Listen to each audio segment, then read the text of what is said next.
ഈ ചർച്ച നടക്കില്ല എന്നുള്ള കാര്യം ഉറപ്പായിരുന്നു. കാരണം എപ്പോഴും ഒരു സംവാദം നടന്നു കഴിഞ്ഞാൽ അതിൽ ഒരു പൊതുജനത്തിന് പൊതുവെ അതിലൊരു വിജയിയെ അവർക്ക് നിശ്ചയിക്കേണ്ടതുണ്ട്.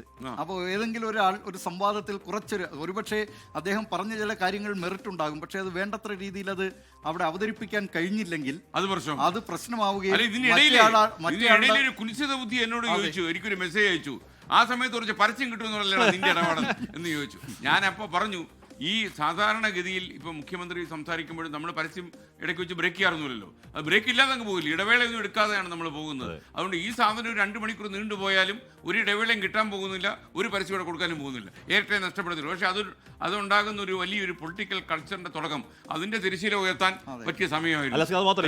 ഇപ്പൊ ആരെന്ത് ഉദ്ദേശിച്ചാലും ഇല്ലെങ്കിലും ഒരു ഘട്ടത്തിൽ പ്രതിപക്ഷ നേതാവ് പറയുന്നുണ്ട്, നിങ്ങൾ സമയവും സ്ഥലവും പറ. അപ്പൊ ഇന്ന് എന്താണ് VDF പോസ്റ്റ് ഇടാണ്, സമയവും സ്ഥലവും പറഞ്ഞില്ല കേട്ടോ. അപ്പൊ പിണറായിക്ക് പറയുന്നത് സംസാരിക്കാം എന്ന് ഉറപ്പായി പറയുന്നത്. അതില് ഈ ചർച്ചയിലേക്ക് എത്താൻ തന്നെ, ഇതിപ്പോ പ്രധാനമായും ഈ ചർച്ചയിലേക്ക് എത്താൻ കാര്യം, ഈ സംവാദത്തെക്കുറിച്ചുള്ള ഒരു ചർച്ച നടത്താൻ കാര്യം തന്നെ ലൈഫ് മിഷൻ പദ്ധതിയുടെ വീടുമായി ബന്ധപ്പെട്ട കാര്യത്തിലായിരുന്നു. അതിൽ മുഖ്യമന്ത്രിയുടെ അവകാശവാദം തെറ്റാണ് എന്ന് പറഞ്ഞുകൊണ്ട്, അതായത് ഉമ്മൻചാണ്ടിയുടെ കാലത്ത് UDF സർക്കാരിന്റെ കാലത്ത് നിർമ്മിച്ച വീടുകളുടെ എണ്ണമൊക്കെ പറഞ്ഞുകൊണ്ട് കഴിഞ്ഞ 2-3 ദിവസമായി രണ്ടുപേരും ഈ പോയിന്റ് കൗണ്ടർ പോയിന്റ് എന്ന തലക്കെട്ടിൽ മാതൃഭൂമി ദിനപത്രത്തിലൊരു 2 പേരുടെ, ഒരു ദിവസം പ്രതിപക്ഷ നേതാവിൻ്റെ ഭാഗം പറയുകയാണെങ്കിൽ അടുത്ത ദിവസം മുഖ്യമന്ത്രി, അതിനടുത്ത ദിവസം പ്രതിപക്ഷ നേതാവ്, അങ്ങനെയാണ് ഇപ്പോൾ ആ പത്രത്തിൽ വന്നുകൊണ്ടിരിക്കുന്നത്. അതിലാണ് ഈ കഴിഞ്ഞ ദിവസം ഈ ലൈഫ് പദ്ധതിയുമായി ബന്ധപ്പെട്ടും ഉമ്മൻചാണ്ടിയുടെ കാലത്തെ വീടുമായി ബന്ധപ്പെട്ടും ചർച്ച വരുന്നു. രണ്ടുപേരും തങ്ങളുടെ ന്യായങ്ങൾ പറയുന്നു. ഇന്നലെ VD സതീശൻ അത് ഉപസംഹരിക്കുന്നത്, ഇനി മുഖ്യമന്ത്രി സമയവും സ്ഥലവും ഒക്കെ പറഞ്ഞോളൂ, ആ സ്ഥലത്ത് ഞാൻ എൻ്റെ ചെലവിൽ വരാം. പിന്നീട് അദ്ദേഹം ഇന്നലെ രാവിലെ അത് ഫേസ്ബുക്കിലും ഇട്ടു. അതെ, ഇന്ന് മുഖ്യമന്ത്രി അക്കാര്യത്തിൽ ഒരു വ്യക്തതയും വരുത്തിയില്ല.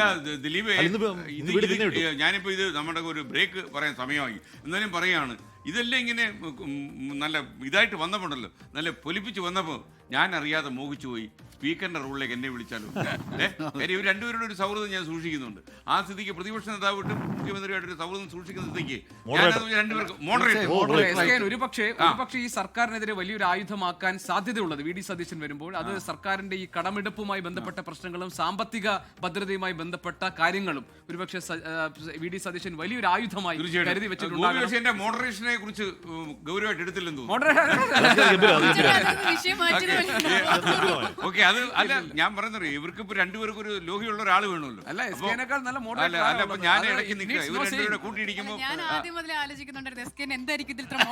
ഞാൻ ഇത്ര സ്ട്രോങ് ആയിട്ട് പറയാൻ കാര്യം എനിക്കിത് ഇങ്ങനെ ഒരു രാഷ്ട്രീയ സംവാദത്തിന്റെ നടുവിൽ രണ്ടുപേര് നേർക്കുനേർ പോരാടുന്ന സമയത്ത് ഒരു അഡ്ജസ്റ്റ് ചെയ്ത് ഇങ്ങനെ നിൽക്കുക, അതൊരു ഭയങ്കര rare privilege and great opportunity. ഇനിയും സമയം കഴിഞ്ഞിട്ടില്ല. ഇനിയും മുഖ്യമന്ത്രി മനസ്സ് വെച്ചാൽ മഹാമനസ്കനായി കഴിഞ്ഞാൽ തീർച്ചയായിട്ടും നമുക്ക് ഇനിയും, മാത്രമല്ല കേരളത്തിൽ നിന്നല്ല, കേരളത്തിന് പുറത്തുള്ള TV ചാനലുകൾ പോലും ആ പുതിയൊരു സംസ്കാരത്തെ ചൂണ്ടിക്കാണിക്കുന്ന ഈ സംവാദം തത്സമയം സംപ്രേഷണം ചെയ്യുന്ന കാര്യത്തിൽ സംശയമില്ല. പിന്നെ ഒരു കാര്യം, നിയമത്തെ സംവാദവും നടക്കാൻ പോകുന്നില്ല. അപ്പം മന്ത്രി ആയിരിക്കുന്ന ശിവൻകുട്ടി ഒരു സമയവും കാലവും ഒക്കെ ഫിക്സ് ചെയ്ത് അയച്ചു, ഇയാളാരാ ഇതൊക്കെ ഫിക്സ് ചെയ്യാൻ എന്നും അടുത്ത നേതാവ് ചോദിച്ചു. അതോടെ നിയമത്തെ കാര്യം ഒടുങ്ങി. അപ്പം നമ്മൾ പക്ഷേ ഇതിനകത്ത് ഇപ്പോഴും ഞാൻ പ്രതീക്ഷ വയ്ക്കുന്നു.